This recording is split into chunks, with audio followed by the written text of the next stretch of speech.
What is going on, everybody? Welcome back to another My Adventures with Superman Season 3 review. We're on episode 9, titled Vae Victis, which I looked it up. It means Woe to the Conquered, and that makes sense. This episode is mostly about Superman recovering his own power set, which he doesn't really succeed in doing by the end of the episode. He has to go through this like ritual of Kryptonian heritage, I guess, where he's trying to defeat these alien conquerors. And it's very obvious what those alien conquerors end up being. One of them ends up becoming Brainiac, the Kaluans, I believe their name is. And I know that as Brainiac's race in the comics and in other media.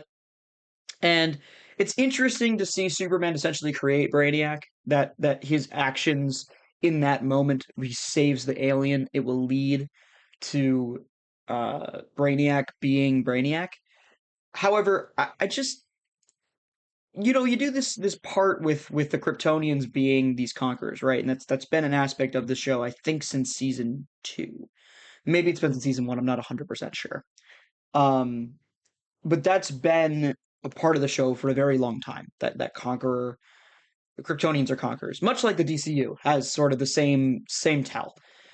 And I sit there and I sit back and I think, well, that's all fine and dandy, but I don't really understand why this is the only way he can restore his powers. Right? Like the comics typically have a much better way of doing this. Like he gets the sun, right? So he gets in like a black suit and he slowly recollects the sun, and that makes him stronger. Uh, I would have preferred something like that. I don't really know why he's completely lost his powers forever, and why this is now the only method to saving him. Bizarro is with him, of course, and we saw at the end of the last episode that he got knocked out by a mind controlled Bizarro.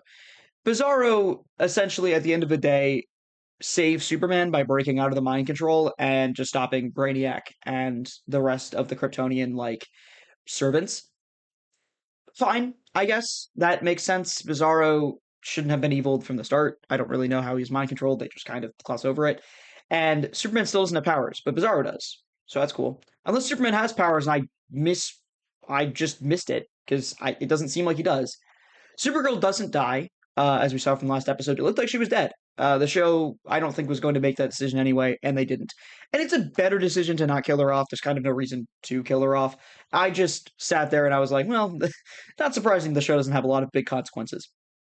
And Jonathan and, geez, Lana, I couldn't remember her name for a second. Um, they're both starting to grow in their own ways too. Lois has a big heart to heart with Lana about, like how are we going to defeat the Eradicator, who's now stuck in the time stream without Dad, without Superman being there to help us, potentially without Supergirl being able to help us. What is the game plan? And Lana's like, well, you always come up with the game plan. I don't know what to do. Lois figures it out. She ends up giving her an inspirational speech. I like that aspect. I like that Lana exists now. I think that she's an interesting foil for Lois. Jonathan in the initial timeline was just kind of like all very happy-go-lucky and like wasn't really a character that had many problems, right? Like he was very much in love with his father and his mother. And I think that like being able to now have a character that is still kind of like that for Lois, but having a complete opposite direction for a character like what Jonathan now is a much better archetype than just a character that is very lovey and dovey and loves everyone and everything. It's very much like Superman, but it's just like, okay, like, you need to have some sort of foil to him. Jonathan is reckless. He's headstrong. He rushes into danger. He doesn't really give a shit. And I respect it, but it's also like, okay, man, you're going to make a lot of mistakes. You're exactly like Lex in that way. Lex made a lot of mistakes because he was rushing headstrong. He wanted to be the hero. And he's the one who set Eradicator loose. Lex tries to, like, feign responsibility for this whole thing, by the way, which is so slimy, so much like Lex, but he, like, left the area. He was like, it's not my fault that the Eradicator left the time stream. It is actually only your fault. It's actually you're actually the only person that is like 100% to blame. Everybody else like fought and tried. You didn't. You literally set this guy loose for no reason. So Lex is pissing me off. But again, he might be a villain later. He kind of already is, but he's like, I don't want the Earth to be destroyed. Okay, Lex, I see you. And then finally, I feel like the Supergirl Jimmy aspect of it all is really annoying. I, at this point, don't care if they get together or not, but the fact that the show teases it, like, crazy. Over the last 2 seasons, they've been teasing it pretty, or I guess, yeah, yeah, like the later parts of season 2 into season 3, they've been teasing this thing. And it's like, all right, man, like let's lock in a little bit. This is ridiculous. I don't. This relationship is come on, like either make it happen or don't. I don't want a will they won't they when it's very clear that they want to be together. It's so pointless for me. The episode ends with Jonathan trying to kill the Eradicator. He splits him in half, and then he starts duplicating. And he's like, "Oh, you won't be able to beat me." And then they're like, "Ah, shit." And that's how the episode ends, at least from that perspective. And then we already talked about like Brainiac saving Superman.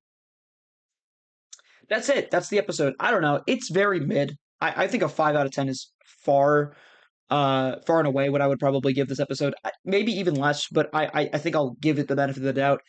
I really wish I got more from these last few episodes. I don't really. There's a lot to be loved about Superman's characterization, but like, I'm just at the point where I'm like, you cannot wrap up whatever this is in 20 minutes. And it's also like there's so much of the season that just doesn't matter in hindsight. Like they're just building up the same character traits you've been seeing for the last few seasons. Okay, man, good job. You know, like you hammered it home. Maybe I'm asking too much of my Adventures of Superman. It's very possible I am, but you cannot sit here and tell me that X-Men at least isn't doing a much better job. That's just my take. Feel free to disagree with it all you want in the comments down below, but make sure to like and subscribe. It truly helps us all out. And we'll see you guys in the finale review of My Adventures of Superman Season 3. All right, take care. Peace.